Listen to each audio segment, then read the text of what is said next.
Hello hello दर्शन नमस्ते good morning. आज दाउरा काट्न आएको मेरो बुढीले यहाँ दाउरा काट्ने भनेर यहाँ लिएर आएको। यो रुख हाल्यो यहाँ दाउरा काटेर एक्लै यत्रो ठुल्ठुलो दाउरा काटेको। मलाई यस्तो नास्ता चाहिँ यस्तो फेरि च्याउच्याउ खान हेर्नु न साथी हो, यस्तो छ गाह्रो ह।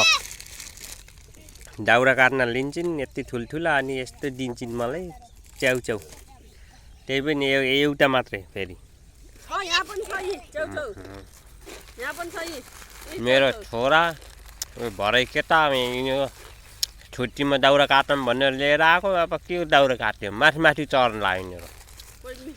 यस्तो छ बुढी त आएको, बुढीले लिएर आएको दाउरा काट्न ठगेर धेरै च्याउच्याउ खाएर। यस्तो यो रुखले यहाँ यसको बिजुलीको तार छ, यो तार छोएको थियो, विद्युत आएर लाइन काटिदिएर अनि ल छिटो काट भनेर लगाइदिएको। अनि हिजो बडा मुस्किलले काटेर ढलाइयो। ठुलो रुख थियो छ भेल्लरको, त्यहाँ हिजो यति गेर्यो। अब यसलाई चिर्नु छ, केरेर लाने हो, गाह्रो छ पुरै खेतै खेत। खेतमा आएको उहाँ माछा पोखरी छ, माछा खाने भए यता आउनु होला साथी हो, सम्पर्क गर्नु होला। यस्तो छ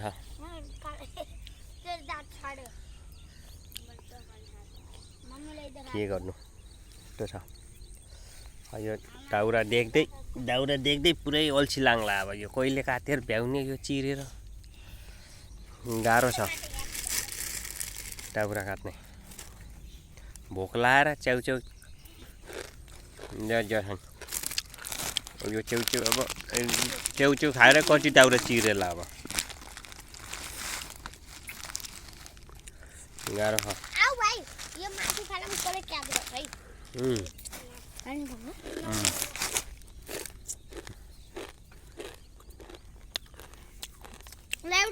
बुढीले दाउरा काट्नु भनेर लिएर आएको, रिसाएर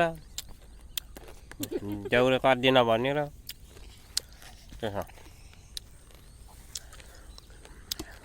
यो हाँगाहरू चाहिँ काटेर थुपार्थ्यो, यो ठुल्ठुलो चिर्नु छ। यस्तो छ गाइस। अब नास्ता खाएर च्याउच्याउ खाएर भयो, अब चिर्नु पर्यो।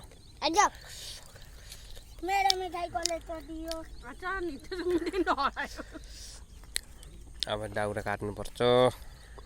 झन्डै मिठाई हराएको थियो भरे केटाको, भेट्यो।